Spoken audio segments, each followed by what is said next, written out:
Marami bang tambay sa inyo? Nako, yari ka. Baka mamaya, minamanmanan ka na lang pala yan. Para maging alerto ka. Bumili ka ng gantong kaliit na mini CCTV.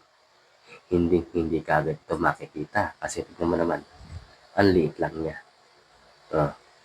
Ilagay mo lang sa mga parte ng inyong bahay na hindi ka agad makikita. Sa bagay, para kasing laruan lang to. Guys, tignan mo. Tapos guys pwede ito sa mga bakal kasi magnetic na siya. Kung di ka naman satisfied, pwede mo naman ilagay ito sa stand. Ayan. Kasi libre stand na to guys. Ang malapit lang dito guys, 100 plus lang itong mini CCTV ito. Diba?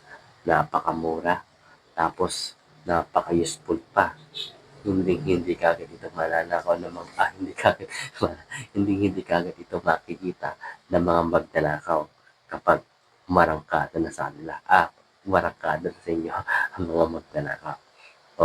Kung naghahanap ka ng ganitong napakamurang mini CCTV, check out mo na. Nasa gilid lang. Yan.